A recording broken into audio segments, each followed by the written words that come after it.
ओम शांति। 7 फरवरी 2026। मीठे बच्चे, बुद्धि में स्थायी एक बाप की ही याद रहे तो यह भी अहो सौभाग्य है। प्रश्न है, जिन बच्चों को सर्विस का शौक होगा उनकी निशानी क्या होगी? वह मुख से ज्ञान सुनाने बिगर रह नहीं सकते। वह रूहानी सेवा में अपनी हड्डी हड्डी स्वाहा कर देंगे। उन्हें रूहानी नॉलेज सुनाने में बहुत खुशी होगी। खुशी में ही नाचते रहेंगे। वह अपने से बड़ों का बहुत रिगार्ड रखेंगे, उनसे सीखते रहेंगे। गीत है, बदल जाए दुनिया ना बदलेंगे हम। किसने गाया गीत? गीत में किसने किससे वायदा किया? आत्मा ने परमात्मा से, क्योंकि दुनिया तो बदली ना। आदि में दुनिया रची थी, ब्राह्मणों की साक्षात्कार के आधार से आकर्षण किया। क्या हो गया? ढेर के ढेरों ने क्या किया? घर बार छोड़ के शरण ले ली। भट्टी भी बनी, माला भी बनी। फिर क्या हुआ? फिर दुनिया बदल गई ना। जब ब्रह्मा बाबा व्यक्त हुए उसके बाद दुनिया कैसी हो गई? बदल गई, उसका रूप परिवर्तन हो गया। फिर उसके बाद फिर एक नए सिरे से शुरुआत हुई। लेकिन बच्चों का ये प्रॉमिस है, बदल जाए दुनिया, माना दुनिया बदल सी जाएगी, क्योंकि दुनिया की दृष्टि कहाँ है? व्यक्त में है। लेकिन हम क्या बनने के अभ्यासी हैं? आत्मा बनने के अभ्यासी हैं। और हमारी मंजिल क्या है? परमात्मा तक पहुंचना। यही तो मंजिल है। उसके बीच में ये जो भी क्या है, पड़ाव है, इनको पार करते जाएंगे, लेकिन हम बदलेंगे नहीं। तो बच्चों ने वायदा किया बाप के साथ। बच्चों ने गीत की 2 लाइन सुनी। यह वायदे का गीत है। जैसे कोई की सगाई होती है तो यह वायदा करते हैं कि स्त्री पुरुष कभी एक दो को छोड़ेंगे नहीं। कोई की आपस में नहीं बनती है तो छोड़ भी देते हैं। यहाँ तुम बच्चे किसके साथ प्रतिज्ञा करते हो? ईश्वर के साथ, जिसके साथ तुम बच्चों की या सजनियों की सगाई हुई है। परंतु ऐसा जो विश्व का मालिक बनाते हैं उनको भी छोड़ देते हैं। यहाँ तुम बच्चे बैठे हो, तुम जानते हो अभी बेहद का बाप दादा आया कि आया। यह अवस्था जो तुम्हारी यहाँ रहती है वह बाहर सेंटर पर तो रह ना सके। यहाँ तुम समझेंगे बाप दादा आया कि आया। बाहर सेंटर पर समझेंगे कि बाबा की बजाई हुई मुरली आई कि आई। यहाँ और वहाँ में बहुत फर्क रहता है, क्योंकि यहाँ बेहद के बाप दादा के सम्मुख तुम बैठे हो, वहाँ तो सम्मुख नहीं हो। और सम्मुख की परिभाषा क्या बताई क्लास में? कोई विदेश में बैठा है, दूर बैठा है, लेकिन क्या कर रहा है? मनमना भाव है, निसंकल्प है, तो वो क्या है? जैसे कि सन्मुख है, उसकी बुद्धि में है कि अब मन बुद्धि में बाप दादा मेरे आया कि आया। माना बुद्धि याद में कैसी हो जाए? स्थिरियम हो जाए, एक की ही याद। तो उनको ये नशा, बाहर में बुद्धि भटक रही है तो उनको तो इतनी खुशी नहीं रहेगी। उनको क्या रहेगा कि हमको मुरली मिल जाएगी। जो भी मधुबन में मुरली बजी है उसका इंतजार करेंगे कि पढ़ाई मिले।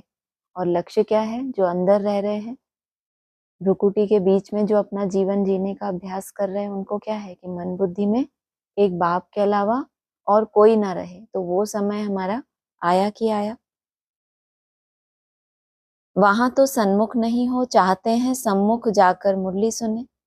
यहाँ बच्चों की बुद्धि में आया, बाबा आया कि आया। जैसे और सत्संग होते हैं वहां वो समझेंगे फलाना स्वामी आएगा। परंतु यह ख्यालात भी सबकी एक रस नहीं होगी। कईयों का बुद्धि योग तो और तरफ भटकता रहता है। कोई को पति याद आएगा, कोई को संबंधी याद आएंगे। बुद्धि योग एक गुरु के साथ भी टिकता नहीं है। कोई विरला होगा जो स्वामी की याद में बैठा होगा। यहाँ भी ऐसे है। ऐसे नहीं कि सब शिव बाबा की याद में रहते हैं। बुद्धि कहाँ ना कहाँ दौड़ती रहती है। मित्र संबंधी आदि याद आएंगे। सारा समय एक ही शिव बाबा की याद में रहें, फिर तो अहो सौभाग्य। क्या समझते हैं? जितना समय हमको मिला है, जो भी अमृत वेला, खास, नुमा शाम, ये सारा समय क्या हो जाए, वो सारे की लेंथ कितनी हो, पहले कितनी लेंथ होनी चाहिए उसकी, सारा समय हम बाबा की याद में रहें। 1 घड़ी, आधी घड़ी, बाबा कहते हैं ना 1 घड़ी कितनी होती है, 24 मिनट, फिर आधी घड़ी, फिर आधी की भी आधी, जितनी जिसकी लेंथ हो, तो अहो सौभाग्य है। यहाँ बाप के स्थायी याद में कोई विरला रहते हैं, यहाँ बाप के सम्मुख रहने से तो बहुत खुशी होनी चाहिए। अतीन्द्रिय सुख गोपी वल्लभ के गोप गोपियों से पूछो, यह यहाँ का हुआ है। यहाँ तुम बाप की याद में बैठे हो, जानते हो अभी हम ईश्वर की गोद में हैं, फिर दैवी गोद में होंगे। भले कोई की बुद्धि में सर्विस के ख्यालात भी चलते हैं, इस चित्र में यह करेक्शन करें, यह लिखें, परंतु अच्छे बच्चे जो होंगे वह समझेंगे अभी तो बाप से सुनना है। एक कैटेगरी तो वो हो गई जिनका बुद्धि योग कहाँ भटकता है, मित्र संबंधियों में बाहर बुद्धि दौड़ती रहती है। दूसरी कैटेगरी, कुछ ना कुछ सर्विस के ख्यालात चलते हैं कि ये करेक्शन करेंगे, ऐसा करेंगे, परंतु अच्छे बच्चे जो होंगे वह समझेंगे अभी तो बाप से सुनना है और कोई संकल्प आने नहीं देंगे। सोचो, सुनने के समय की बात की है कि जो सुन रहे हैं उस पर पूरा फोकस रखेंगे और दूसरा कोई संकल्प आने नहीं देंगे। बाप ज्ञान रत्नों से झोली भरने आए हैं तो बाप से ही बुद्धि का योग लगाना है, बुद्धि का योग लगाकर ज्ञान रत्न लेना। और रिवाजी रोज ही मुरली सुनते हैं, याद तो कुछ रहता नहीं है। कभी ऐसा होता है कि मुरली की खास खास बातें आपको दिन भर बुद्धि में दौड़ती रहे, है कोई ऐसा महारथी? तो बाबा क्या कह रहे हैं, बुद्धि का योग होगा तो बाप ने जो झोली भरी है, झोली आपकी भर दे तो उसमें वो महसूस होगा ना कि हाँ झोली भर गई। खाली झोली हो तो ऐसे ही लुढ़कती रहे, और भरी हुई है तो उसका भार महसूस होगा ना बुद्धि में। नंबरवार धारणा करने वाले तो होते ही हैं, कोई अच्छी रीति सुनकर धारण करते हैं, कोई कम धारण करते हैं। बुद्धि योग और तरफ दौड़ता रहेगा तो धारणा नहीं होगी, निशानी है। बाबा की मुरली सुनी और उसकी धारणा हो जाए, पहले धारणा कहाँ होगी, बुद्धि में धारणा होगी कि वो महावाक्य क्या होगा, एकदम दिल तक छू जाएगा।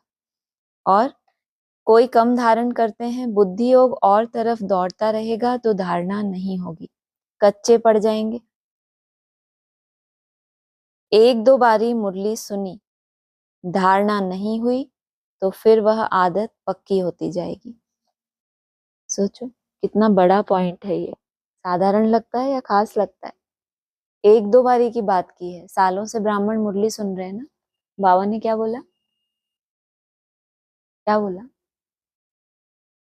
हाँ, 1-2 बार आपने मुरली सुनी, और आपने किस रूप में सुनी, क्या बताया? बुद्धि योग आपका भटकता ही रहा और आपने 1-2 बार मुरली सुन ली और फिर धारणा नहीं हुई। धारणा नहीं होने का कारण क्या बताया पीछे? बताया तो, बुद्धि योग और तरफ दौड़ता रहेगा तो धारणा नहीं होगी, फिर कच्चे पड़ जाएंगे। कच्चे क्यों पड़ जाएंगे, इतना याद तो कर रहे हैं, माया कच्चा ही खा जाएगी। बाबा कहते हैं ना, इतना याद कर रहे हैं, माया कैसे खा जाएगी? क्योंकि उस समय पर आपको आपका बुद्धि योग इतना तो एकाग्र नहीं है कि आप बिंदी में टिक जाओ, और ज्ञान की कोई एक्चुअल पॉइंट भी आपको आई नहीं। बाबा कहते हैं ना, बाप दादा की दी हुई शिक्षाएं आपको समय पर याद आ जाएं तो आप तीव्र पुरुषार्थी हो। इसका मतलब पढ़ाई को आपने बहुत रिगार्ड दिया है, क्योंकि यही महावाक्य क्या करने वाले हैं मुझे। रोज रोज पढ़ाई क्यों पढ़ाते हैं? बाबा को पता है बच्चों को यात्रा करके मेरे पास आना है, उसके बीच में माया विघन डालेगी, और माया के विघ्नों से बचने के लिए क्या होगा, व्यर्थ ना चले उसके लिए क्या चाहिए, कितने सारे शुभ संकल्प चाहिए, कितने सारे श्रीमत के संकल्प चाहिए। तो कहा 1-2 बारी मुरली सुनी, धारणा नहीं हुई, माना ये आपका अभ्यास ही हो गया कि बस मुरली सुननी है, कुछ बीच में पूछा जाए तो थोड़ा ध्यान से सुन लेंगे। लेकिन वो जो धारण करने के चातरक होते हैं बच्चे, कि आज की मुरली में मेरे धारण करने के लिए क्या है, बाबा मेरा कहाँ परिवर्तन करना चाहते हैं, अगर उस स्वरूप से मुरली नहीं सुनते तो आपकी आदत पक्की हो जाएगी। किस बात की? रिवाजी तरह से मुरली सुनना, थोड़ा बहुत पॉइंट सुना दिए, रिपीट कर लिए, मंथन कर लिया, लेकिन मेरे जीवन में ये मुरली कहाँ जुड़ी हुई है? कहाँ कौन सी कमी है जहाँ इस पॉइंट को मुझे क्या करना है? अप्लाई करना है, फिर आगे बढ़ना है। तो आदत पड़ जाएगी। फिर कितना भी सुनता रहेगा, धारणा नहीं होगी। सोचो, ये इसकी 1-2 बार की कमाल है। जबकि बाबा क्या कहते हैं, एक एक मुरली को कितनी बार पढ़ो, शायद बुद्धि का ताला खुल जाए। 6-6 बार भी बाबा ने कहा है मुरली को रिपीट करो, लेकिन यहाँ क्या बोला, 1-2 बार भी अगर ऐसी आदत पक्की हो गई कि सिर्फ मुरली सुननी है, बाकी मैं तो बहुत बढ़िया, ये मुरली तो रोज चलती रहती है, इसमें तो क्या कोई नवीनता तो होती नहीं, ये तो हमें पहले से ही पता है। तो फिर माया के हर स्वरूप का भी पहले से पता होना चाहिए ना, कि आज मैं जो यात्रा करूंगा उसमें क्या क्या माया मेरे सामने आने वाली है, उसके लिए कौन सा महावाक्य मुझे यूज करना है। फिर कितना भी सुनता रहेगा, धारणा नहीं होगी। किसको सुना नहीं सकेंगे? जिसको धारणा होगी उसको फिर सर्विस का शौक होगा, उछलता रहेगा, सोचेगा कि जाकर धन दान करूं, क्योंकि यह धन एक बाप के सिवाय तो और कोई के पास है नहीं। बाप यह भी जानते हैं सबको धारणा हो ना सके, सब एक रस ऊंच पद पा नहीं सकते, इसीलिए बुद्धि और तरफ भटकती रहती है। भविष्य तकदीर इतनी ऊंच नहीं बनती है। किस आधार से बताया? भविष्य तकदीर इतनी ऊंच नहीं बनेगी। कब? अगर बुद्धि योग भटकता रहता है, तो बाबा समझते हैं भविष्य तकदीर इतनी ऊंच नहीं है। कोई फिर स्थूल सर्विस में अपनी हड्डी हड्डी देते हैं, बुद्धि योग का भटकना नहीं रोक सकते, तो क्या करते हैं, स्थूल सर्विस में अपनी हड्डियां देते हैं, सबको राजी करते हैं, जैसे भोजन पकाते खिलाते हैं। यह भी सब्जेक्ट है ना। जिसको सर्विस का शौक होगा वह मुख से कहने बिगर रहेगा नहीं। फिर बाबा देखते भी हैं, देह अभिमान तो नहीं है। हड्डी हड्डी सर्विस की त्याग किया ना, हड्डी हड्डी सर्विस करना मना अपनी हड्डियों की परवाह ना करना, तो त्याग तो किया ना। फिर अगर मुख से निकलता रहा तो त्याग तो किया, लेकिन अगला स्टेप क्या है इसका? त्याग करना है या त्याग का भी त्याग करना है? जो त्याग किया वो आपकी मन बुद्धि में ही घर कर ले कि मेरा जितना त्याग है उतना किसी का नहीं है, मेरी ज्यादा हड्डी सेवा उतनी किसी की नहीं है, तो मुख से कभी ना कभी बाहर आएगा ना। तो त्याग तो कर लिया, लेकिन क्या नहीं किया? जो त्याग किया उसका मन बुद्धि से त्याग नहीं किया, बुद्धि में यह है कि हाँ मैंने बहुत अच्छा त्याग किया है। देह अभिमान तो नहीं है। बड़ों का रिगार्ड रखते हैं या नहीं? बड़े महारथियों का रिगार्ड तो रखना होता है। हाँ, कोई छोटे छोटे भी होशियार हो जाते हैं तो हो सकता है बड़े को उनका रिगार्ड रखना पड़े, क्योंकि बुद्धि उनकी गैलअप कर लेती है। सर्विस का शौक देख बाप तो खुश होगा ना, यह अच्छी सर्विस करेंगे। सारा दिन प्रदर्शनी पर समझाने की प्रैक्टिस करनी चाहिए। कब बोला ये?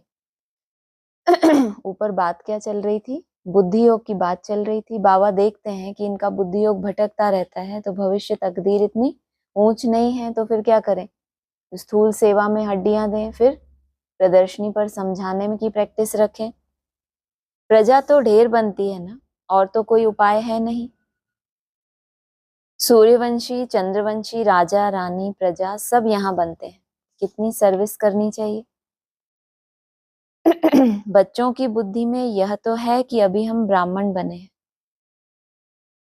घर गृहस्थ में रहने से हर एक की अवस्था तो अपनी रहती है ना, घर बार तो छोड़ना नहीं है। बाप कहते हैं घर में भल रहो, परंतु बुद्धि में यह निश्चय रखना है कि पुरानी दुनिया तो खत्म हुई पड़ी है, हमारा अब बाप से काम है। यह भी जानते हैं कल पहले जिन्होंने ज्ञान लिया था वही लेंगे। आदि में पुरुषार्थ किया, लेकिन इनका काम किससे था? जो दुनिया बनी थी उसमें इन्होंने अपनी बुद्धि खपाई, फॉलोअर्स तैयार किए, अपनी प्रजा बनाई, या इनका बुद्धि योग कहाँ था? अब घर जाना है, क्योंकि इनकी स्मृति कहाँ चली गई? हम असल कहाँ के रहवासी हैं? परम धाम के रहवासी हैं। तो दुनिया बदलती रही, लेकिन इनको क्या याद था कि हमको अपने घर जाना है। हमारा काम किससे है? बाप से काम है। सेकंड बाय सेकंड हूबहू रिपीट हो रहा है। आत्मा में ज्ञान रहता है ना, बाप के पास भी ज्ञान रहता है। तुम बच्चों को भी बाप जैसा बनना है, पॉइंट धारण करनी है। सभी पॉइंट एक ही समय नहीं समझाई जाती। और ब्राह्मण क्या कहते हैं, मुरली में तो बाबा क्या करते हैं, रोज वही वही बातें समझाते हैं। बाबा क्या कह रहे हैं, सभी पॉइंट एक ही समय पर नहीं समझाई जाती। विनाश भी सामने खड़ा है, यह वही विनाश है। सतयुग त्रेता में तो कोई लड़ाई होती नहीं, वह तो बाद में जब बहुत धर्म होते हैं, लश्कर आदि आते हैं, तब लड़ाई शुरू होती है। पहले पहले आत्माएं सतो प्रधान से उतरती हैं, फिर सतो रजो तमो की स्टेज होती है। तो यह भी सब बुद्धि में रखना है। कैसे राजधानी स्थापन हो रही है, यहाँ बैठे हो तो बुद्धि में रखना है कि शिव बाबा आकर हमको खजाना देते हैं, जिसको बुद्धि में धारण करना है। अच्छे अच्छे बच्चे नोट्स लिखते हैं, लिखना अच्छा है तो बुद्धि में टॉपिक्स आएंगे कि आज इस टॉपिक पर समझाएंगे। बाबा कहते हैं, हमने तुमको कितना खजाना दिया था। सतयुग त्रेता में तुम्हारे पास अथाह धन था, फिर वाम मार्ग में जाने से वह कम होता गया, खुशी भी कम होती गई, कुछ न कुछ विकर्म होने लगते हैं। उतरते उतरते कलाएं कम होती जाती हैं, तो क्या होता है, आत्मा की कलाएं ने उतर गई, आत्मा तमो प्रधान बन गई, तो आत्माओं के आधार से ही दुनिया भी कैसी कही जाती है। कोई दुनिया हद की दुनिया की तो बात नहीं है, लेकिन ये अच्छे ब्राह्मण जो आदि में कैसे थे, सतो प्रधान अवस्था में थे। सतयुग त्रेता युग की शूटिंग की इन्होंने, फिर जब माता पिता अव्यक्त हो गए तो क्या हो गए, धीरे धीरे इनके देह अभिमान आया, या क्या हुआ, अपनी मनमत चलाई, श्रीमत को क्या किया, साइड में रखा, तो क्या होने लगे, विक्रम होने लगे, कलाएं नीचे उतरती चली गई। सतो प्रधान सतो रजो तमो की स्टेजेस होती हैं। सतो से रजो में आते हैं तो ऐसे नहीं फट से आ जाते हैं, धीरे धीरे उतरेंगे। तमो प्रधान में भी धीरे धीरे सीढ़ी उतरते जाते हो, कला कम होती जाती है, दिन प्रतिदिन कम होती जाती है। अभी जंप लगाना है। इतनी समझ तुमको क्यों दे रहे हैं, जब हमको सतयुग त्रेता द्वापर कलयुग में ऐसे धीरे धीरे नीचे ही उतरना है, तो उसमें तो हम कुछ कर नहीं सकते। तो ये बातें बताने से फायदा क्यों है बाबा को, क्या बताना चाहते हैं कि तुम वो आत्मा हो कि तुम सतो से रजो में एकदम से नहीं आ जाते। नीचे उतरने में टाइम कम लगता है या ज्यादा लगता है, हद की सीढ़ी है, चढ़ने में मेहनत लगती है या उतरने में मेहनत लगती है, किसमें मेहनत लगती है, चढ़ने में मेहनत लगती है। और बाबा क्या कह रहे हैं, तुम जब सतो से रजो में आते हो तो ऐसे नहीं कि तुम फट से आ जाते हो। तो क्या क्या कारण है इसका, कि तुमने यहाँ क्या किया, इतनी ऊंची स्टेज धारण की, तुम कलातीत तक गए, तो आधा कल भी तुमको क्या रहना है, 16 कला ही रहना है। फिर सतो से रजो में कौन आएंगे, किनके लिए कटी हुई सीढ़ियां हैं, जो दूसरे दूसरे धर्म है उनके लिए दिखाई हैं वो कटी हुई सीढ़ियां। दिन प्रतिदिन कम होती जाती हैं, अभी जंप लगाना है, तमो प्रधान से सतो प्रधान बनना है, इसके लिए टाइम भी चाहिए। गाया हुआ है, चढ़े तो चाखे वैकुंठ रस, काम की चमाट लगती है तो एकदम चकनाचूर हो जाते हैं, हड्डी हड्डी टूट जाती है। कोई मनुष्य अपना जीव घात करते हैं, आत्मघात नहीं, जीव घात कहा जाता है। यहाँ तो बाप से वर्षा पाना है, बाप को याद करना है, क्योंकि बाप से बादशाही मिलती है। अपने से पूछना है, हमने बाप को याद कर भविष्य के लिए कितनी कमाई की, कितने अंधों की लाठी बना। घर घर में पैगाम देना है कि यह पुरानी दुनिया बदल रही है, बाप नई दुनिया के लिए राजयोग सिखला रहे हैं। सीढ़ी में सब दिखाया है, यह बनाने में मेहनत लगती है। क्या बनाने में, बाप क्या बना रहे हैं, पुरानी दुनिया को बदलकर नया बना रहे हैं, और इसको बनाने के लिए भी क्या लगता है, टाइम भी लगता है और फिर मेहनत भी लगती है। बाप को पढ़ाने में भी मेहनत लगती है और बच्चों को वैसा बनने में भी मेहनत लगती है। सारा दिन ख्यालात चलता है, ऐसा सहज बनाए जो कोई भी समझ जाए। सारी दुनिया तो नहीं आएगी, देवी देवता धर्म वाले ही आएंगे। तुम्हारी सर्विस तो बहुत चलनी है। तुम तो जानते हो हमारा यह क्लास कब तक चलेगा। वह तो लाखों वर्ष कल्प की आयु समझते हैं, तो शास्त्र आदि सुनाते ही रहते हैं। और तुम क्या जानते हो कि हमारा ये पढ़ाई का क्लास कब तक चलेगा। तुम्हारी पढ़ाई की एक लिमिट है या पढ़ाई अंत तक चलती रहेगी। अरे अभी तो सुना क्लास में उस दिन, क्या सुना। हाँ, पढ़ाई कब तक चलती रहेगी, दरकार कब तक है। हाँ, जब तक जीना है जरूर, तब तक क्या हो जाएगा, यज्ञ चक्कर पूरा हो गया। तुम स्वयं के प्रति निश्चय बुद्धि हो गए कि अब यात्रा किस विधि से करनी है, माया के कौन कौन से स्वरूप हैं। अब तुम स्वयं के ही ऊपर निश्चय बुद्धि बन गए, तो माया क्या बिगाड़ेगी। तो हमारा यह क्लास कब तक चलेगा। वह तो लाखों वर्ष कल्प की आयु समझते हैं। क्या समझते हैं, ब्राह्मणों से पूछो कि आप लोगों का ये पढ़ाई कब तक चलेगी, तो क्या कहेंगे, जब तक जीवन है हमारा तब तक ये पढ़ाई चलेगी। समझते हैं जब अंत होगा तब सबका सदगति दाता आएगा, और जो हमारे चेले होंगे उनकी गति हो जाएगी, फिर हम भी जाकर ज्योति में समाएंगे।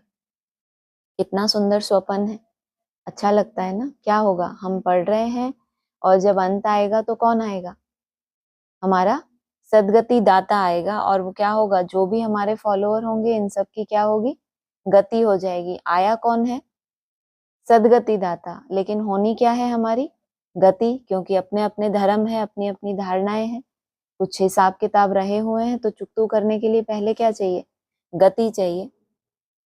परंतु ऐसे तो है नहीं। तुम अभी जानते हो हम अमर बाप द्वारा सच्ची सच्ची अमर कथा सुन रहे हैं।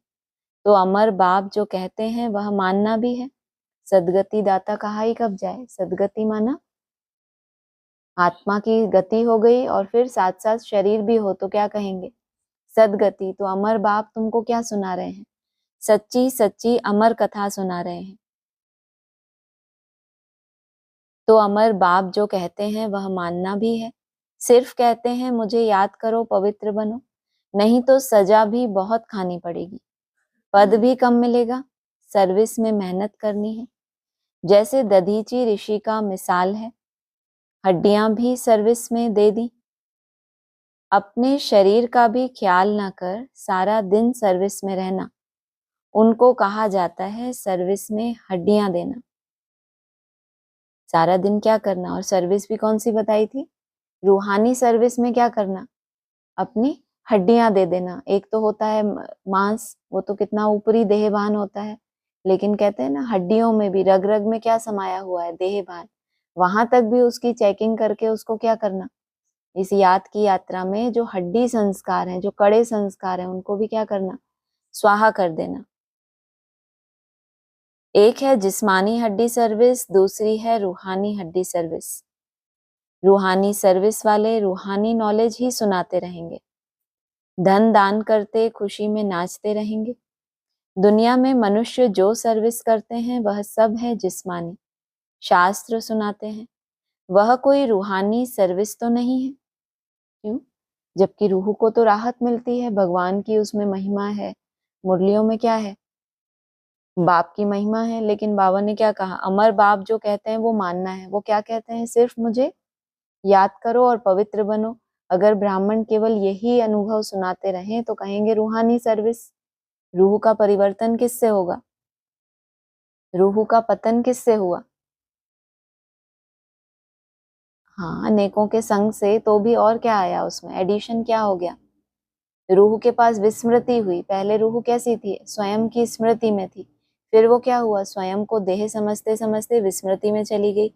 तो जब उल्टी सीढ़ी चढ़ेंगे तो पुरुषार्थ कैसा करना पड़ेगा, बार बार स्वयं को आत्मिक स्वरूप में टिकाना और परमात्मा को याद करना। ये है बैटरी चार्ज करना अपनी। तो ये है रूहानी सर्विस, और वो होती है जिस्मानी सर्विस, दूसरों को केवल शास्त्र सुनाते रहना। रूहानी सर्विस तो सिर्फ बाप ही आकर सिखलाते हैं, स्पिरिचुअल बाप ही आकर स्पिरिचुअल बच्चों को पढ़ाते हैं। तुम बच्चे अब तैयारी कर रहे हो सतयुगी नई दुनिया में जाने के लिए। उस दुनिया में महल कैसे होते हैं, सोने के महल, हीरे जवाहरातों के महल। तो तुम भी तैयारी कैसे कर रहे हो, अपने पास जमा कर रहे हो, ज्यादा से ज्यादा क्या, डायमंड जमा कर रहे हो कि हम उस दुनिया में पहुंचे। वहां तुमसे कोई विकर्म नहीं होगा। वह है ही राम राज्य, वहां वो होते ही हैं थोड़े। अभी तो रावण राज्य में सब दुखी है ना। यह सारी नॉलेज भी तुम्हारी बुद्धि में है, नंबरवार पुरुषार्थ अनुसार। मुरली के महावाक्य एक जैसे, पढ़ाने वाला एक ही जैसा पढ़ा रहा है या किसी को अलग से ट्यूशन मिल रही है। लेकिन बाबा क्या कह रहे हैं, सारी नॉलेज भी तुम्हारी बुद्धि में किस आधार से टिकेगी? जिस आधार से तुम्हारा पुरुषार्थ है, जितने तुम महीन हो उतनी ही ये नॉलेज क्या होगी, तुम्हारी बुद्धि में धारण होगी। इस सीढ़ी के चित्र में ही सारी नॉलेज आ जाती है। बाप कहते हैं यह अंतिम जन्म पवित्र बनो तो पवित्र दुनिया के मालिक बनोगे। तुम्हें समझाना ऐसा है जो मनुष्यों को पता पड़े कि हम सतो प्रधान से तमो प्रधान बने हैं। किस तरह समझाएंगे? ये तो हम दुनिया को समझाते ही रहते हैं। कैसे समझाओगे? तुम्हारे पास कौन सी विधि है जिससे उनको ये समझ में आए, प्रैक्टिकल में वो लगा के देखें कि हाँ ऐसा ही लगता है। दुनिया में क्या है, मन की दुर्गति को कैसे देखें? कोई डिप्रेशन में चला जाता है तो क्या कहते हैं, ये गया, माना मन क्या हो गया, इसके हाथ से निकल गया। डिप्रेशन माना संकल्पों की अति, जो हाथ में ही नहीं आते संकल्प। तो तुम सतो प्रधान थे, अब फिर क्या बन गए, तमो प्रधान बन गए। तो कैसे समझाएं उनको कि अपने संकल्पों की गति को क्या करो, कुछ सेकंड के लिए भी चेक करो। अगर सतो प्रधान स्टेज है, सतो भी है, तो भी क्या होगा, कुछ ना कुछ तुमको राहत होगी। लेकिन अगर वहां चेक करने से क्या पता चलता है कि 5-10 सेकंड भी मुट्ठी में नहीं है, तो क्या कहेंगे, तुम सतो प्रधान थे लेकिन अभी क्या हो गए। लेकिन सभी ब्राह्मण उसी तमो प्रधानता में है, तो वो समझ ही नहीं सकते कि हम भी तमो प्रधान है। उनको क्या लगता है बाहर की दुनिया से बहुत बेहतर है, बाहर का खाते पीते नहीं है, किसी का संग नहीं करते, अच्छा देखते हैं, अच्छा सोचते हैं, तो हम क्या हो गए। लेकिन वो जो ब्राह्मणों की दुनिया है उसके बीच में कंपटीशन है ना। बाबा क्या कह रहे हैं, ये जो ज्ञान है तुम्हारी बुद्धि में भी कैसा है, नंबरवार पुरुषार्थ अनुसार। तो समझाना ऐसे है कि उनको पता पड़े कि हम तमो प्रधान बने हैं, फिर याद की यात्रा से ही सतो प्रधान बनेंगे। देखेंगे तो बुद्धि चलेगी, अपने मन को जब वो देखेंगे तो क्या होगा, उनको समझ आएगा कि अब हमको इसको सतो प्रधान बनाने के लिए वापस क्या करना पड़े, याद की यात्रा करनी पड़े। यह नॉलेज कोई के पास नहीं। कहेंगे इस सीढ़ी में और धर्मों का समाचार कहाँ है? वह फिर इस गोले में लिखा हुआ है। वह नई दुनिया में तो आते नहीं, इतनी उल्टी सीढ़ी चढ़े, इतनी यात्रा करें, पहले कलयुग आदि 240 पहुंचे, 480, इतना अपने मन को अपने वश में करना, ये दूसरे धर्म वालों की तो बात नहीं है। तो उनको सीढ़ी में नहीं दिखाया, उनको कहाँ दिखाया, चक्कर में क्या होता है, चक्कर के अंदर एक बार जो चला गया तो उसको सिर्फ चक्री होना है, या वो अपनी ताकत से यात्रा कर सकता है। किसी सर्कल के अंदर कोई झूले होते हैं ना, ऐसे ऐसे राउंड होते हैं, उसके अंदर आप चाहो कि हम यात्रा करें, कर सकते हो, पॉसिबल है। कितना बैलेंस चाहिए, चक्कर के अंदर सब चक्री होते रहते हैं, माना जैसा समय है उस अनुसार जो संस्कार धारण कर लिए, अब उनको सिर्फ उनको भोगना है जैसे भी है। और सीढ़ी के चित्र में क्या चांस है आपके पास, हाँ, कि चढ़ाई चढ़ते जाओ, और सीढ़ी अगर ऊपर तक चढ़ गए तो क्या मिलेगा आपको, फिर लिफ्ट भी मिलेगी, वहां पर तो इतनी मार्जिन है। और चक्कर के अंदर क्या है, चक्कर के अंदर क्या है, हाँ, वो जो सतयुग त्रेता द्वापर कलयुग, ये जो जानकारियां मिल गई, उसमें जब वो समय आएगा, कौन सा समय, जो और धर्मों का आने का जो समय है, जब वो समय आएगा तो उस समय वो आत्माएं क्या होंगी। कल भी बोला था ना, बुद्ध है, इनके कोई मंदिर बनते हैं क्या बड़े बड़े, इनका तो बस जब समय होता है वो क्या कर लेते हैं, उतनी कलाएं धारण की हैं, जब वो समय आएगा उस समय पर कुछ ना कुछ फॉलोअर्स बना लेंगे, अपना जलवा दिखाएंगे। बाकी एकदम सतो प्रधानता, हीरे जवाहरात, वो तो इनके बस की बात ही नहीं है। वह नई दुनिया में तो आते नहीं, उन्हों को शांति मिलती है। मन इतना अशांत था, नई दुनिया में जो पहुंचे उन्होंने शांति तो कहाँ हासिल कर ली।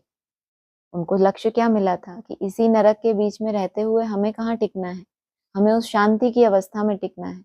और इनको शांति फिर तब मिलती है जब तुम सब कहाँ पहुंच जाते हो, सुख में पहुंच जाते हो। अब इनको क्या मिलनी चाहिए, शांति मिलनी चाहिए।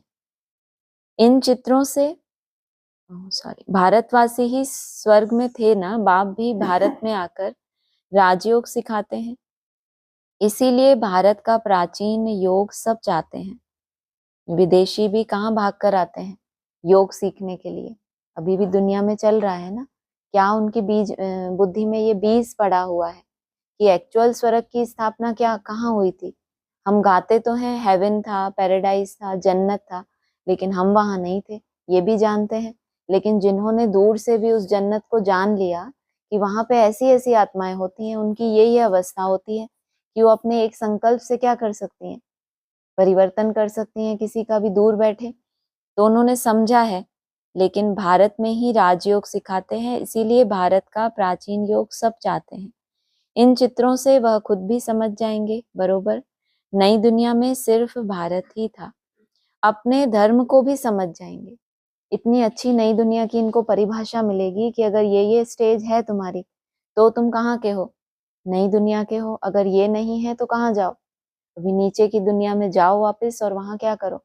अपने धर्म खंड में सेवाएं करो, पुरुषार्थ करो। लेकिन क्या कहा? चित्रों से वह खुद भी समझ जाएंगे कि इन चित्रों की क्या स्टेज है। तब तक तो ऐसे इंस्ट्रूमेंट भी आ जाएंगे ना, कि वो इंस्ट्रूमेंट लगाया, अपनी चेकिंग की और अपना धर्म को भी क्या किया, अच्छे से समझ लिया। अभी तो कितना एक दो में लड़ाई होती है, क्या करते हैं ये धर्म वो धर्म। क्या कहा? अपने धर्म को भी समझ जाएंगे कि हमने ज्ञान की इतनी धारणा की ही नहीं कि अब क्या हो जाए, हम उस दुनिया में ट्रांसफर हो जाए। भल क्राइस्ट आया धर्म स्थापन करने, इस समय वह भी तमो प्रधान है। यह रचता और रचना की कितनी बड़ी नॉलेज है। तुम कह सकते हो हमको किसी के पैसे की दरकार नहीं है। क्यों? पैसे हम क्या करेंगे? क्यों नहीं है दरकार? पवित्रता किसकी जननी है? हाँ, और फिर क्या कहा? जहाँ शांति है, जहाँ क्या है, प्रॉस्पेरिटी भी होती है ना। क्या क्या है? प्योरिटी है तो पीस भी है, तो साथ में प्रॉस्पेरिटी भी है। तो पैसे का हम क्या करेंगे? क्योंकि हमने कौन सी प्रॉपर्टी इकट्ठी कर ली संगम पर? पवित्रता की जो टॉप मोस्ट परिभाषा है, जो बाबा कहते हैं टावर ऑफ साइलेंस, और फिर टावर ऑफ सुख, और टावर ऑफ पीस भी तो होता है। तो उससे क्या होगा? प्रॉस्पेरिटी भी कैसी होगी? रिचेस्ट इन दी वर्ल्ड कहे जाते हैं। तुम भी सुनो, दूसरों को सुनाओ, यह चित्र आदि छपाओ। इन चित्रों से काम लेना है। हॉल बनाओ जहां यह नॉलेज सुनाई जाए। बाकी हम पैसा लेकर क्या करेंगे? तुम्हारे ही घर का कल्याण होता है, तुम सिर्फ प्रबंध करो। बहुत आकर कहेंगे रचता और रचना की नॉलेज तो बड़ी अच्छी है, यह तो मनुष्यों को ही समझनी है। विलायत वाले यह नॉलेज सुनकर बहुत पसंद करेंगे, बहुत खुश होंगे, समझेंगे हम भी बाप के साथ योग लगाएं तो विकर्म विनाश होंगे। भारतवासी तो क्या है, अंधश्रद्धा ज्यादा होती है ना इनमें आज भी, भावना प्रधान है भारतवासी। लेकिन विलायत वालों को आपकी ये समझ क्यों पूरी साइंटिफिक है क्या लगेगी? बहुत अच्छी लगेगी। उनकी बुद्धि में समझ बैठेगी कि हम भी क्या करें, बुद्धियों को एकाग्र करने की मेहनत करें, सबको बाप का परिचय देना है। समझ जाएंगे यह नॉलेज तो गॉड के सिवाय कोई दे न सके। कहते हैं खुदा ने बहिस्त्र स्थापन किया, परंतु वह कैसे आते हैं यह किसको पता नहीं। तुम्हारी बातें सुनकर खुश होंगे, फिर पुरुषार्थ कर योग सीखेंगे। तमो प्रधान से सतो प्रधान बनने के लिए पुरुषार्थ करेंगे। सर्विस के लिए तो बहुत ख्याल करने चाहिए। भारत में हुनर दिखाएं, तब बाबा बाहर में भी भेजेंगे। यह मिशन जाएगी। कौन सी मिशन? ईश्वरीय मिशन बाबा ने नाम दिया है। तो रचयिता कैसा है, ईश्वर कैसा है, आज उसका नाम दिया, एक नया नाम। सच्ची सच्ची अमर कथा किससे सुन रहे हो? अमर बाप से। तो अगर बाप तुम्हारा अमर है तो तुम भी कैसे होने चाहिए? तुम्हारी ईश्वरीय मिशन है ईश्वर समान बनने की। वो अकाल मूर्त बाप है, तो तुम भी क्या, विनाश सामने खड़ा है, जानते हो। और तभी तुमको भगवान क्या सुना रहे हैं कि आत्मा और शरीर दोनों को ही क्या करना है, सतो प्रधान बनाकर और बाप समान बनना है। तो तुम पहले कहाँ जलवा दिखाओ? जो भारत में है एडवांस पार्टी क्या है, भारतवासी हैं, इन्होंने चैतन्य भारत को फिर भी क्या किया, जाना ना, जहाँ इन्होंने ज्ञान की रोशनी को देखा, जहाँ से ज्ञान का प्रकाश लिया, तो उन्होंने उस भारत को जाना। तो पहले पहले ये देखना चाहते थे प्रैक्टिकल, वो नहीं देख पाए। तो तुम्हारी मिशन है कि हम रचना किसकी है, उस रचयिता बाप की है जिसने ये मिशन की क्या की थी, शुरुआत की थी। और इस मिशन को पूरा किसको करना है, हम बच्चों को करना है। तो पहले हुनर कहाँ दिखाओ, भारतवासियों को हुनर दिखाओ, तो फिर मिशन कहाँ जाएगी, विलायत में भी जाएगी। अभी तो टाइम पड़ा है ना, नई दुनिया बनने में कोई देरी थोड़ी ही लगती है। कहाँ भी अर्थ क्वेक आदि होती है तो 2-3 वर्ष में एकदम नए मकान आदि बना देते हैं। अर्थ क्वेक हुई ब्राह्मणों की दुनिया में, क्या हुई अर्थ क्वेक, पहली सीटी बजी माँ की, दूसरी फिर साकार ब्रह्मा बाबा की, और तीसरी घंटी कब बजी, 22 में बजी। लेकिन बात कब सामने आई, अर्थक्वेक कब आई, बुद्धि रूपी धरनियां कब हिली, 24 में। तो फिर कहा अर्थक्वेक हो गई, फिर 2-3 वर्ष में एकदम नए मकान आदि बना देते हैं। तब से 2-3 वर्ष गिनो, 27 आ गया। तो जिन्होंने झूठे झूठे भी अपने बना लिए, अपने संदली ले ली, उन्होंने भी मकान बना लिए। वो तो क्या होगा, वो तो स्वप्न है कि आगे चल के हम सदगति दाता हैं, हमारे द्वारा हमारे फॉलोअर्स की क्या होगी, इनकी गति हो जाएगी, हम भी कहाँ चले जाएंगे, ज्योति में समा जाएंगे। तो कोशिश कर रहे हैं, लेकिन 2-3 वर्ष में क्या होता है, एकदम नया मकान। जो बाप ने कहा नई दुनिया की स्थापना के लिए किसको निमित्त बनाया, बाबा ने, तुम बच्चों को से बाबा करा रहे हैं। तो 2-3 वर्ष में ही क्या होगा, अगर उस अर्थक्वेक में तुम्हारी बुद्धि उतनी नहीं हिली, चारों तरफ क्या हो गया, बहुत विनाश हो गया, भारी विनाश हो गया, लेकिन तुम्हारी बुद्धि कैसी रही, हिली डुली तो जरूर, लेकिन डूबी नहीं ये नैया। तो क्या होगा, 2-3 वर्ष में फिर से निश्चय बुद्धि स्वयं के प्रति, तो एकदम नया मकान बन गया। कारीगर बहुत हो, सामान सारा तैयार हो, फिर बनने में देर थोड़ी ही लगेगी। कारीगर कितने हो गए, बहुत सारा, सामग्री मना, किस विधि से ही अपना नया ढांचा तैयार करना है। बाबा कहते हैं ना कि तुम्हें अपना वो पुरुषोत्तम चेहरा वो सामने आता है कि मेरे लिए नई दुनिया मेरी मन बुद्धि में किस किस विधि से आनी है, कम से कम पूरा नक्शा हो संगठित रूप में। जो अभ्यास कर रहे हैं, तो कारीगर तो बहुत हो गए ना। अब हर एक अपने मन बुद्धि के लिए क्या कर रहे हैं, जैसी जैसी व्याधि है उस हिसाब से वैसे वैसा सामान सामग्री यूज करके क्या कर रहे हैं, डायमंड्स इकट्ठे कर रहे हैं ना। व्याधियां तो अपनी अपनी है, तो सामान सारा तैयार हो, फिर बनने में देरी थोड़ी ही लगेगी। विलायत में मकान कैसे बनते हैं, मिनट मोटर, तो स्वर्ग में कितना जल्दी बनते होंगे। विलायत भारत के मुकाबले फिर भी क्या है, सतो प्रधान। तो ऐसे ही नई दुनिया उस पुराने भारत के मुकाबले क्या है, सतो प्रधान है। तो मिनट मोटर की बात है। हुनर तो सब सोना चांदी आदि बहुत तुमको मिल जाता है, तुम 1 मिनट तक पहुंचे तो तुम्हारे हाथ में क्या हो गई, जैसे मिनट मोटर। अब जैसे 1 मिनट मुट्ठी में आ गया, तो आगे के लिए क्या हो गए, 2-3 मिनट 5 मिनट फिर निश्चिंत हो गए ना उसके लिए। सोना चांदी आदि बहुत तुमको मिल जाता है, खानियों से तुम सोना चांदी हीरे ले आते हो। हुनर तो सब सीख रहे हैं ना, क्या करने का, गहराई में जाने का। सोना चांदी हीरा कहाँ होता है, ऐसे सड़कों पे पड़ा रहता है क्या, कभी खानिया मना खदान मन, उसको उसकी कितनी गहराई में जाना पड़ता है। उसके बाद क्या होता है, जब बहुत गहराई में जाते हैं, फिर वो जितनी भी देहवान की मिट्टी है वो सब हटानी पड़ती है वहां से।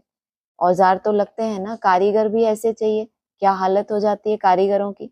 निकलता क्या है फिर वहां से, सोना चांदी और हीरे, जिसकी जैसी अवस्था वो खदान में से क्या करेगा, वैसा निकालेगा।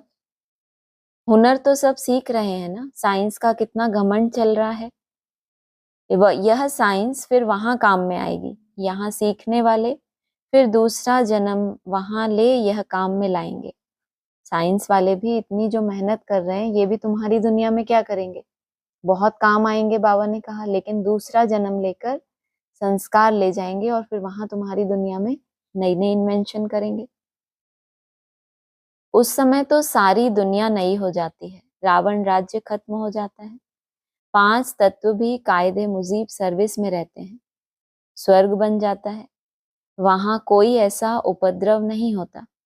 ये 5 तत्व भी कैसे हैं, जड़ भी हैं तो चैतन्य भी हैं। यहाँ क्या हुआ, संगम पर इन्होंने कुछ ना कुछ क्या किया है, उत्पाद भी मचाया, लेकिन वहां क्या होता है, इनको भी अपनी अपनी कोई सर्विस मिली होती है। जो भी तत्व है सतो प्रधान है, तो क्या करेंगे, पतित राजाएं क्या करेंगे, पावन राजाओं की क्या करेंगे, झुकेंगे या उनकी सर्विस करेंगे। बात तो एक ही है ना।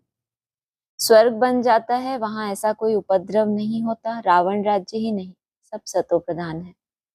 सबसे अच्छी बात है कि तुम बच्चों का बाप से बहुत लव होना चाहिए। बाप खजाना देते हैं, उसको धारण कर और दूसरों को दान देना है। जितना दान देंगे उतना इकट्ठा होता जाएगा। सर्विस ही नहीं करेंगे तो धारणा कैसे होगी। सर्विस में बुद्धि चलनी चाहिए। सर्विस तो बहुत ढेर हो सकती है। दिन प्रतिदिन उन्नति को पाना है, अपनी भी उन्नति करनी है। अच्छा, मीठे मीठे सिकी लदे बच्चों प्रति माता पिता बाप दादा का याद प्यार गुड मॉर्निंग। रूहानी बाप की रूहानी बच्चों को नमस्ते। रूहानी बच्चों की रूहानी बाप दादा को नमस्ते। सदा रूहानी सर्विस में तत्पर रहना है। ज्ञान धन दान करके खुशी में नाचना है। खुद धारण कर औरों को धारणा करानी है। बाप जो ज्ञान का खजाना देते हैं उससे अपनी झोली भरनी है। नोट्स लेने हैं, फिर टॉपिक पर समझाना है। ज्ञान धन का दान करने के लिए उछलते रहना है। वरदान है सत्यता की महानता द्वारा सदा खुशी के झूले में झूलने वाले अथॉरिटी स्वरूप भव। खुशी के झूले में झूलने का आधार क्या बताया, सत्यता। सच तो बिठो नच। कोई नाचता कब है, अरे कोई खुश होता है तब वो क्या होता है, उत्सव मनाते हैं, खुशी मनाते हैं, तो क्या करते हैं, नाचते हैं ना। तो खुशी कम होने का आधार कोई दूसरा व्यक्ति, कोई परिस्थिति, कोई आत्मा, या फिर स्वयं के अंदर की असत्यता। क्या बताया, पर बताया ना, सब बच्चों का बाप से बहुत लव होना चाहिए। किसी से लव होता है तो क्या करते हैं, हाँ सब कुछ उसके ऊपर कुर्बान कर देते हैं, फिर खुद की चिंता नहीं करते। जिससे प्यार है उसी के लिए सब कुछ कुर्बान। तो हमको भगवान ने क्या दिया, ज्ञान की श्रीमत दी है। तो श्रीमत के लिए अपने देह भान को क्या करना, अपनी मनमत को क्या कर देना, कुर्बान। जो हमारे लिए असंभव है उसको भी क्या करना, संभव करने की मेहनत करना। अपने मैपन को त्याग दिया, इसका मतलब अब आपने कौन सी बात धारण कर ली। आपका इतना लव है तो वो जिससे प्यार है वो कैसा है, सत्यम है, शिवम है और सुंदरम है। तो आपके अंदर भी क्या आएगा, सत्यता की महानता। सत्यता की अथॉरिटी स्वरूप बच्चों का गायन है। सच तो बिठो नच। सत्य की नाव हिलेगी लेकिन डूब नहीं सकती। सच तो बिठो नच। और जब परीक्षा कब हो उस सच की, जब उसके ऊपर झूठे कलंक भी लग रहे हो, लेकिन क्योंकि वो सच्चा है तो वो क्या करेगा, प्रभावित होगा या अपनी सफाई देगा, खुद को सिद्ध करेगा। क्योंकि क्या जानता है, सत्यता की अथॉरिटी है उसके पास। केवल सत्य नहीं है कि हम सत्य बोलते हैं, ये झूठ बोलते हैं इसलिए हमें क्रोध आ जाता है। सत्यता की अथॉरिटी है तो उसकी खुशी कभी जा नहीं सकती। सत्य की नाव हिलेगी लेकिन डूब नहीं सकती। आपको भी कोई कितना भी हिलाने की कोशिश करे, लेकिन आप सत्यता की महानता से और ही खुशी के झूले में झूलते हो। वह आपको नहीं हिलाते लेकिन झूले को हिलाते हैं। खुशी होती है, झूला हिलाते हैं तो क्या होता है, कोई कोई को तो बहुत डर लगता है कि भाई झूले में नहीं बैठेंगे, लेकिन जो निडर होते हैं वो क्या, उनको झूला आनंद देता है। तो वो किसको हिला रहे हैं, आपको नहीं हिला रहे, आपको झूला झूला रहे हैं। कितना आनंद आता है देखो, जब ऊंची स्टेज में गए तो भी मेरा बाबा मीठा बाबा, जब डाउन आया झूला तब भी क्या, बाबा ने कहा ना, वो पहाड़ी चढ़ते जाते हैं, कहते वाहे गुरु, हम पहाड़ी चढ़े तब भी वाहे गुरु, कहीं रुक गए, बीच में कोई तूफान आ गया, शेल्टर ले लिया तो भी क्या निकलता है, वाहे गुरु। कि इतना अच्छा हुआ, अगर शेल्टर नहीं लेते तो क्या करता है, ये तूफान हमें सीधा नीचे पहुंचा देता। शेल्टर कम से कम थोड़ा नीचे है हमारी मंजिल से, पूरा नीचे तो नहीं है।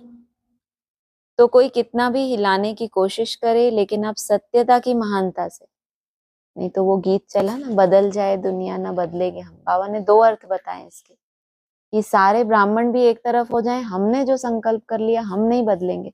भले वो संकल्प खोखला ही क्यों ना हो, भले वो जटिलता आपकी अपनी बनाई हुई क्यों ना हो, वो श्रीमत की नहीं है, लेकिन अपने ही तरह से कोई जटिलता पाल ली, अब सारे ब्रह्मा भी उतर आए तो भी क्या होगा, उनकी भी नहीं सुनूंगा। इतने दृढ़ ब्राह्मण भी होते हैं, सोचो इनको क्या कहे, ये राजयोगी है। और बाबा एक तरफ क्या कहते हैं, जो रियल गोल्ड होता है वो मोल्ड हो जाता है। अब बैलेंस बनाओ इन दो पॉइंट्स के बीच में।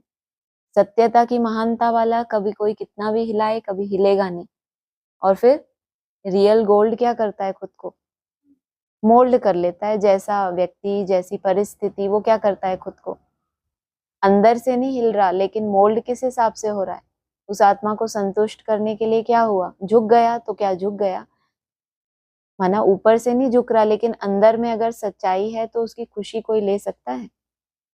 कोई मजबूरी में झुकता है, जैसे होता है ना, कोई बहुत अहंकारी है, उनको कभी झुकना पड़े किसी के सामने तो खुशी होती है क्या उनको, कितना दुख फील होता है, टॉर्चर होते हैं अंदर ही अंदर। झुकना भी पड़ रहा है लेकिन अहंकार थोड़ी ना छोड़ दिया, तो वो झुकना कैसा झुकना है, तो उनकी खुशी तो गायब हो गई। तो इसका मतलब क्या है, वो सत्यता की अथॉरिटी नहीं है। सत्यता वाला अंदर से खुश भी है, झुकने में भी खुश है, और उसके पास अपना क्या है, जब कोई झूला झुला रहा है, झूठे कलंक लगा रहा है, तब भी वो खुश है। मोल्ड होने में तकलीफ किसको होती है, जो फलदार वृक्ष होता है वो तो झुकता ही है ना, उसको तकलीफ होती है क्या, जिसमें फल ही नहीं है तो वो कैसे झुके, कुछ है ही नहीं उसके पास, एक ही आधार है जिसपे वो खड़ा है, उसकी वो जटिलता, बस वही है उसके पास, वो भी छोड़ देगा तो फिर बचेगा क्या उसके पास, फलदार वृक्ष थोड़ी है। तो क्या कहा, कोई कितना भी हिलाए वो आपको नहीं हिलाते, किसको हिलाते हैं, झूले को हिलाते हैं। यह हिलाना नहीं लेकिन झुलाना है, इसलिए आप उन्हें धन्यवाद दो कि आप झुलाओ और हम बाप के साथ झूलें। अपने अहंकार में ना झूलते रहे। एक होता है ना, बाबा हाथी के लिए कहते हैं अपने ही मदमस्त रहता है, वो भी तो कितने नशे में रहता है, लेकिन हम किसके साथ झूलें, बाप के साथ झूलें। स्लोगन है, सर्व शक्तियों की लाइट सदा साथ रहे तो माया समीप नहीं आ सकती। अव्यक्त इशारे हैं, एकता, स्वच्छता, महीनता, मधुरता और मन वाणी कर्म में महानता। यह 5 बातें एक एक के हर कदम से नजर आए। कौन कौन सी, एकता हो गया, शुरू से चलो। यही तो होता है जो बाबा कहना चाहते हैं, हमें प्रेजेंट में रहना चाहिए ना। एकता, एकता, पास्ट में क्यों जाना, माना जो बाबा कहना चाहते हैं उस पॉइंट को उसी समय धारण कर लेना, तो कहेंगे आपने क्या किया, ताजा ताजा हलवा खाया। हो सकता है कि उस समय जो पॉइंट बोला जा रहा है, ऐसा होता है कि वो क्लिक करता है आपको, आप फिर आप ना भी लिखो, वो आपके मन में छप गया और वही सिस्टम छपेगा कि ये चीजें हैं, कि जिनसे क्या होता है, क्योंकि वो आप अपने जीवन जी रहे हो ना, ब्राह्मण जीवन, टैली कर सकते हो कि एकता में कहाँ प्रॉब्लम, उसी सेकंड सुनते सुनते ही आपको क्या होगा। तो कितनी स्पीड आपकी फास्ट है, इधर बाबा बोलता जा रहा है और आप एक एक सब्जेक्ट को चेक करते जा रहे हो कि हाँ ये ऐसे धारण करना, ये ऐसे, कितने एक्यूरेट स्टूडेंट हो। कब आप उसको लिखो, फिर बाद में कब टाइम मिले तो रिवाइज करो, फिर अपना चेक करो। बाबा कहते हैं, इधर बाबा बोलते हैं 1 सेकंड में अव्यक्त हो जाओ, और बच्चे सुनते सुनते उससे पहले ही अव्यक्त हो जाते हैं। अभी बाबा ने पूरा बोला भी नहीं है कि 1 सेकंड में डिटैच हो जाओ, और मैं सुना 1 सेकंड जरूर बाबा डिटैच करेंगे, चलो हम ऊपर। तो कितना सुंदर बच्चे हैं, स्पीड कितनी अच्छी है। पहले एकता, प्योरिटी से होती है यूनिटी, यूनिटी हो गई, उसके बाद स्वच्छता चाहिए, मन कैसा हो एक दो के प्रति, मन में एक दो की बुराई कभी भी रह ना सके, जैसे ही आई उसको हटाया, अच्छे चिंतन से उसको क्या किया, सफाई कर दिया। तो जैसे मन कैसा हो गया, स्वच्छ। महीनता, अपनी चेकिंग करने के लिए क्या चाहिए, दूसरों की चेकिंग के लिए तो बिल्कुल महीनता नहीं चाहिए, वो तो बहुत मोटा रूप होता है। अपनी चेकिंग के लिए क्या चाहिए, महीनता। और फिर व्यवहार में आए तो अगर मन स्वच्छ हो गया और महीनता से अपनी चेकिंग कर रहे हैं, तो ऑटोमेटिक व्यवहार कैसा होगा आपका, मधुरता आएगी ही, आपको बनावट नहीं करनी पड़ेगी। मन वाणी कर्म में महानता, यह 5 बातें एक एक के हर कदम से नजर आए तो बाप की प्रत्यक्षता सहज हो जाएगी। अभी तक संस्कारों में जो भिन्नता दिखाई देती है उसे एकता में लाना है। एकता के लिए एक दो की राय को रिगार्ड दो। भिन्नता कब होती है, जब हमें केवल अपनी राय सही लगती है, दूसरों को हम अपने से नीचा समझें या फिर इतना कोई महत्व ना दें, तो हमें क्या लगता है इनकी राय इतनी खास नहीं है, मैं बड़ा हूँ, मेरी राय विशेष है, तो क्या होता है उसमें यूनिटी नहीं होती। हाँ जी करके अपना विचार अवश्य दो। हाँ जी करके अपना विचार अवश्य दो, फिर एकता के बंधन में बंध जाओ, यही एकता सफलता का साधन है। अच्छा, ओम शांति।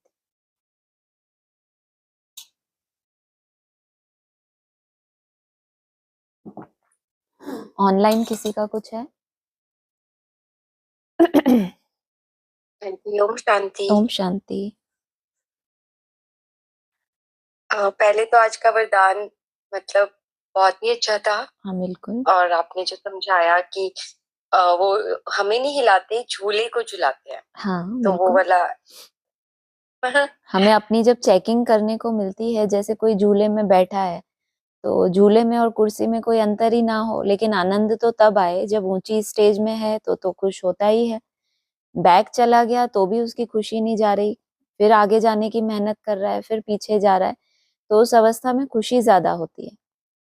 ऐसे वो बीज रूप अवस्था में झूला झूल नहीं रहा, लेकिन स्थिर है, और कोई बैठा है बीज रूप अवस्था में, लेकिन जोर जोर से झूले को हिलाया जाए, जैसे हम निसंकल्प की प्रैक्टिस करते हैं ना, तो बैठे बैठे कभी बहुत अच्छी होती है, कभी भागते भागते भी आपकी बहुत अच्छी बीज रूप अवस्था हो, किसी ऐसे कर्म में बहुत अच्छी अवस्था हो जो बहुत मुश्किल कर्म है, तो कहेंगे ना कि हमें खुशी होगी कि ऐसे अवस्था में भी मेरा पॉइंट ऑफ लाइट में टिक गया, तो उस समय पर हमें खुशी ज्यादा होगी कि देखो मेरी बुद्धि में बाप का साथ नहीं छूटा। इसीलिए वो हमें झुलाने के लिए आते हैं कि अब आप बैठे बैठे तो बहुत हो, अब इसमें भी अपनी चेकिंग करो, तो आपको खुश करने के लिए हिलाते हैं वो। हाँ जी। हाँ जी, हाँ जी।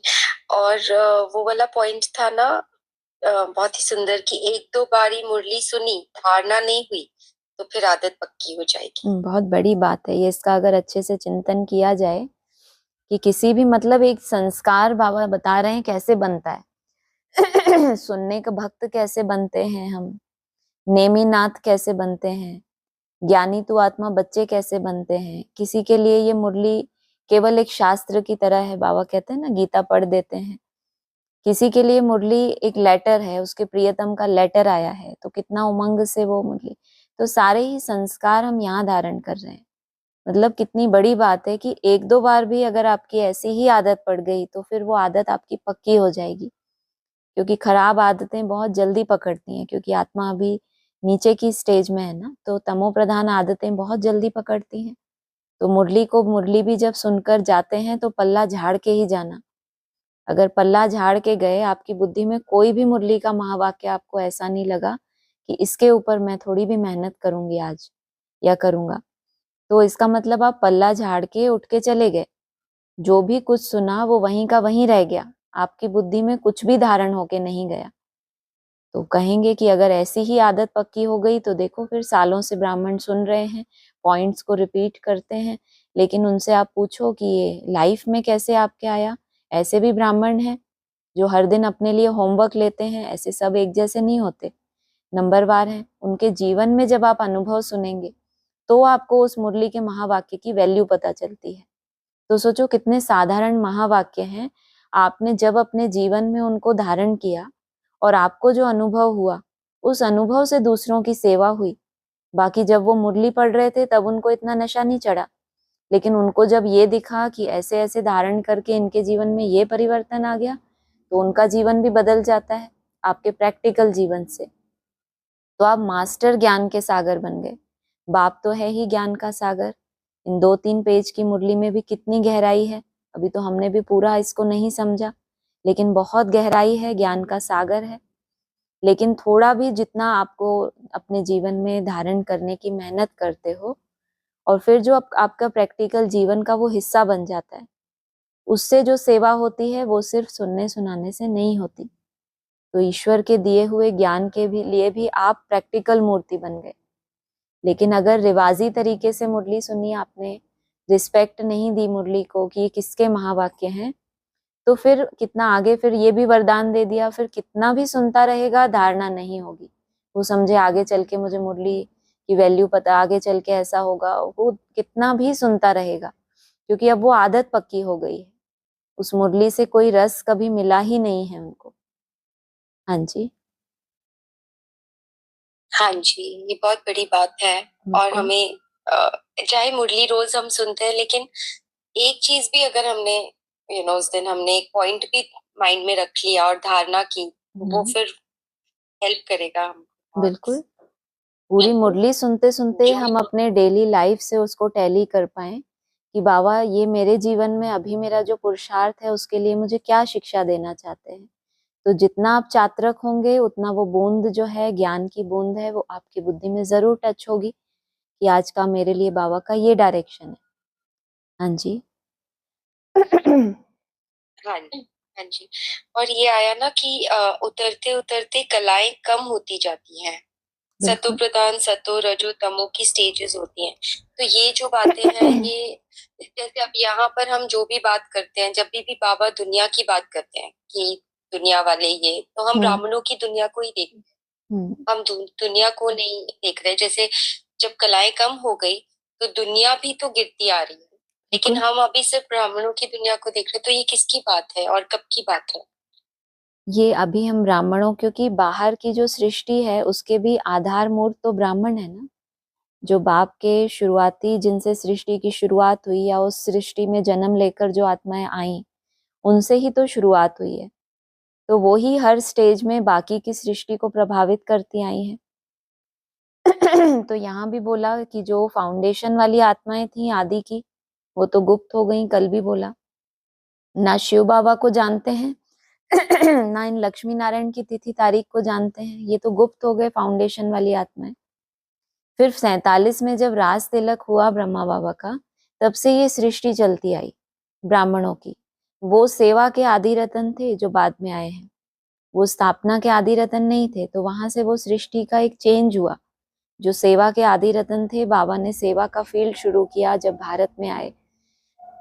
लेकिन बाबा अव्यक्त वाणियों में भी याद दिलाते थे कि जब शुरुआती स्टेज में आपने सेवाएं की थी, तो आप बच्चों से भी साक्षात्कार होते थे, जो भी आपको देखते थे। अभी अंत में फिर वही अवस्था होनी चाहिए।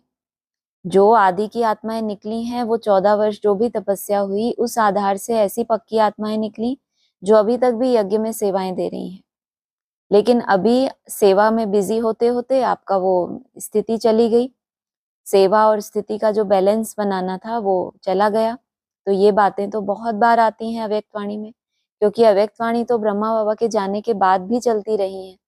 तो उसमें तो लेटेस्ट समाचार जो ब्राह्मणों का था वो देते रहे कि उतरना कैसे हो रहा है।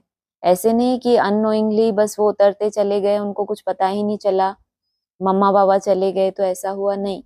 अव्यक्त वाणियों में हर चीज का इशारा देते चले साथ साथ कि कैसे स्व स्थिति का बैलेंस रखना है।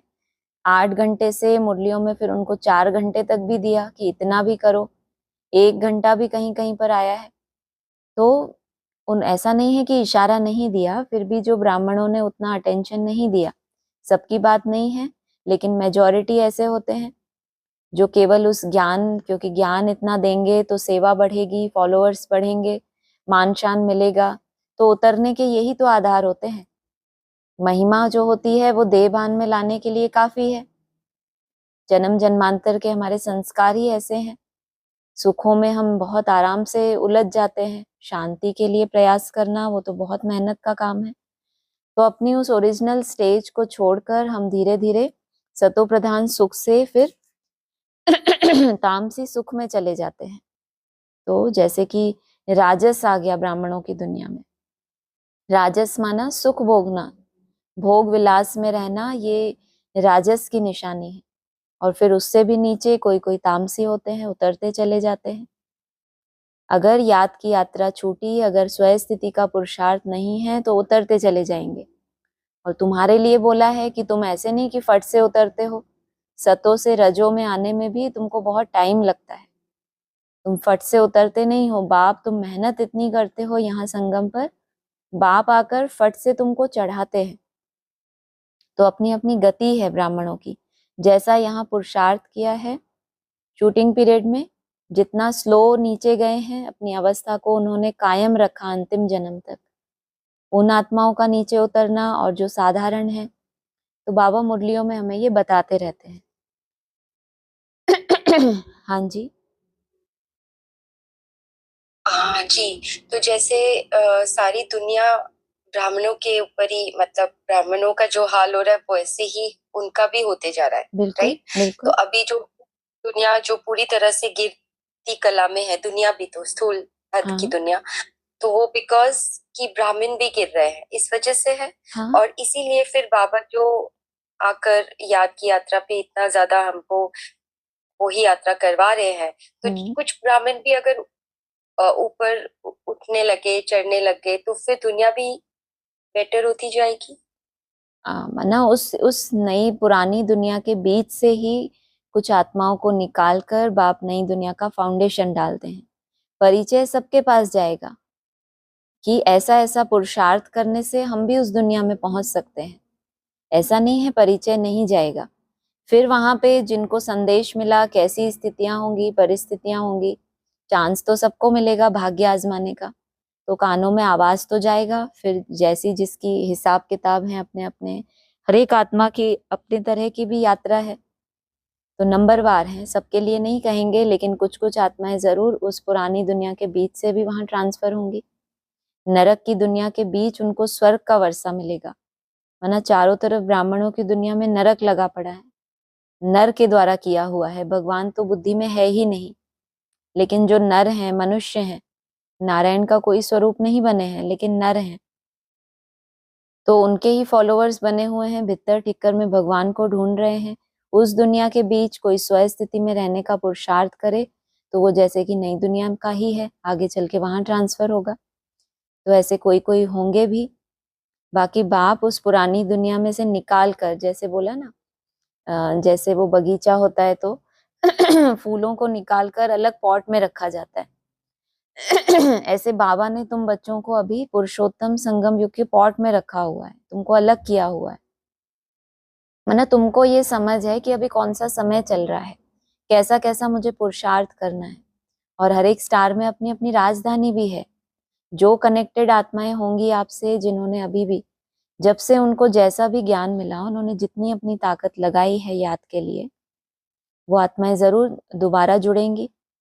तो सबके लिए नहीं कह सकते, बाकी हर एक का अपना अपना रोल है ड्रामा में। किसको नरक के बीच में वो वर्षा मिलेगा, दौड़ी पहनेंगे और वहां तक पहुंच जाएंगे, और किन का विनाश भी होना है। हाँ जी। जी, हाँ जी, हाँ जी। और फिर ये आया कि ये वही विनाश है। सत्युग त्रेता में तो लड़ाई, कोई लड़ाई होती नहीं। तो ये कौन सी टाइम की बात हो रही है, शूटिंग पीरियड की? हाँ बिल्कुल, जो सतयुग त्रेता की शूटिंग होती है वहां पर तो कोई विनाश की बात नहीं होती। चाहे ये चक्कर जो रिपीट हुआ प्रैक्टिकल शूटिंग का, तो उसमें भी जो ज्यादा द्वापर युगी शूटिंग जब आई, जो पिछला कल्प घूम गया 2004 से 18 से 21 के बीच में, वरना रोम के वर्ष देखे 21-22 तक, और उससे पहले 2004 के बाद शुरू हुआ। तो सतयुग त्रेता युग में नहीं, लेकिन उसके बाद जो विरोध होना शुरू होता है, कलंकों की शुरुआत होती है, वो उसके बाद ही होती है, जब द्वापर युग की शूटिंग आती है तब भी। तो फिर यहाँ पर जब द्वापर युग की शूटिंग होगी तो जो धर्म पिताएं हैं उनका बताया है। बाकी जो लड़ाई झगड़े हैं, इनका आना, आप सीढ़ी जो कटी हुई सीढ़ियां हैं, तो ये जब कटी हुई सीढ़ियां होती हैं उसके बाद इनका अस्तित्व में आना होता है, जो दूसरे दूसरे धर्म है, 3 जो मुख्य धर्म है, इसलिए इनके यादगार में वो कटी हुई सीढ़ियां हैं। उसके बाद गिरावट होती है, लड़ाई झगड़े शुरू हो जाते हैं। हाँ जी। हाँ जी, हाँ जी। और एक हड्डियों वाला जो था, जो बाबा कहते हैं ना, हड्डी हड्डी सेवा, और उसकी जो आपने एक्सप्लेनेशन दिया था कि रग रग में जो हमारे संस्कार ये मतलब अभी वाली हमारी हड्डी हड्डी सेवा तो यही है कि बिल्कुल। अंदर के हमारे हाँ, पक्के संस्कार जो है जो ऊपरी उसे ऊपरी देह भान है मिटाना। हम उसको मिटा रहे हैं। जैसे हम जब निसंकल्प होने की कोशिश करते हैं, क्योंकि इसके 3 स्टेजेस हैं। एक है पहले मन की कंट्रोलिंग, फिर ये दरवाजा खुलता है, फिर दूसरा दरवाजा खुलता है बुद्धि की एकाग्रता, उसके बाद तीसरा दरवाजा होता है जो हम बहुत समय से परेशान है संस्कारों से, संस्कारों का परिवर्तन, जो हमारी हड्डी है जैसे कि समा गए हैं लंबे समय, जो आत्मा ने कर्म किए हैं, मन में जो संकल्प आए हैं, बुद्धि ने जो डिसीजन लिया है, उस आधार से हमारे संस्कार पक्के हो गए हैं। तो वो कहेंगे जैसे हमारी हड्डी है।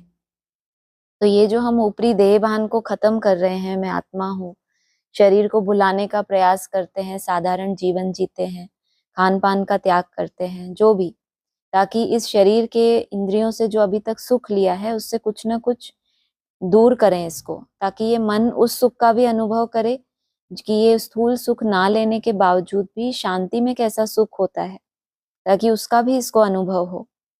तो ये करते करते फिर वो जो संस्कार हैं, जो कहते हैं हड्डी हमारे हैं, वो भी स्वाहा हो जाते हैं, वो परिवर्तन हो जाते हैं। इसका मतलब हम आत्मा अपने ओरिजिनल संस्कारों में प्रवेश कर गए।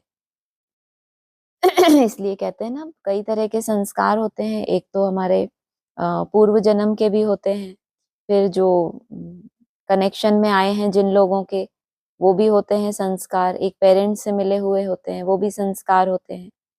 और एक संस्कार होता है दृढ़ता का संस्कार। वो इन बाकी के सब संस्कारों को ओवर पावर कर लेता है, इनको परिवर्तन कर लेता है। फिर आत्मा अपने ओरिजिनल संस्कारों में पहुंच जाती है, जो उसके 7 गुण हैं वहां तक चली जाती है। जैसे फरिश्ता होता है, उसमें कोई हड्डी नहीं होती, कोई भी ऐसी जटिलता नहीं होती कि उसको तोड़ना पड़े। जब मुर्दे को जला भी दिया जाता है तो हड्डी रह जाती है, वरना वो जलने से भी, योग अग्नि से भी स्वाहा नहीं हुई। तो ऐसा कोई जटिल संस्कार रहता ही नहीं। फरिश्ते कैसे होते हैं? लाइट, ना हड्डी होती है, ना उनमें मांस होता है, ना उनमें देह अभिमान होता है। चलो कोई बहुत मेहनत करे आत्माभिमानी बनने की, निसंकल्प होने की, लेकिन फिर जब कोई स्थिति परिस्थिति होती है, उनका वही संस्कार रिपीट होता है। तो मांस को तो हटा दिया कि मैं आत्मा हूँ, लेकिन वो जो गहराई में जो संस्कार था वो बार बार रिपीट हो रहा है। तो फरिश्तों के ना हड्डी होती है, ना मांस होता है। हाँ जी। हाँ जी, बहुत अच्छा। मतलब पहले जब हम ये वाला पॉइंट सुनते थे तो उसमें वो वाला आता था कि पूरे दिन सर्विस करते रहो, सेवा में लगे रहो, ये होता है हड्डी हड्डी सेवा हाँ, तो करना। जब और यहाँ पे जिस तरीके से, हाँ जब जी, जो समझ में आया है उस समय वो तब भी लागू होता है। बाबा ने एक जगह कहा भी था कि एक एक ब्रह्मा कुमारी 10-10 सेंटर संभाले, 10 लोगों की सेवा वो अकेले संभाले। और एडवांस का मिसाल भी दिया बाबा ने किसी सेंटर का, कि एक ही बहन ने सारे डिपार्टमेंट संभाले।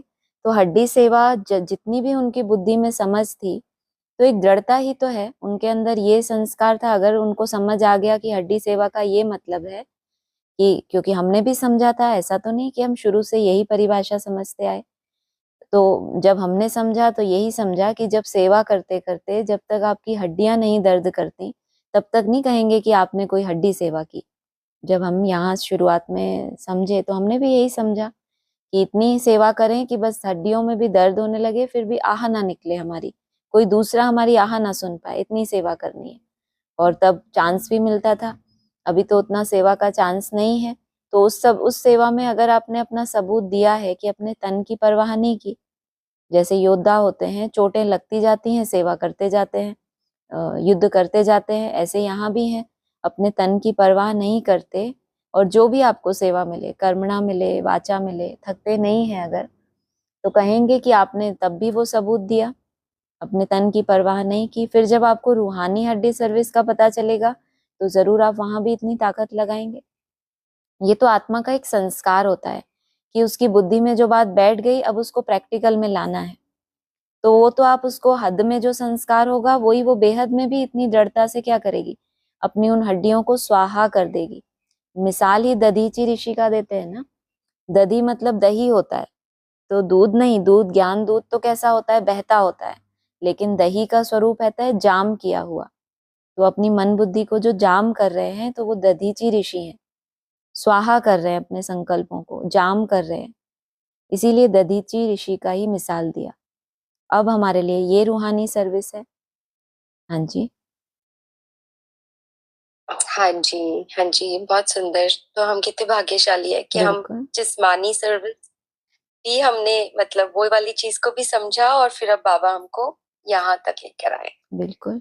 Thank okay. ओम ठीक है। शांति। ओम शांति। ओम शांति।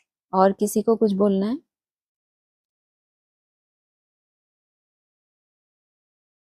ठीक है, ओम शांति।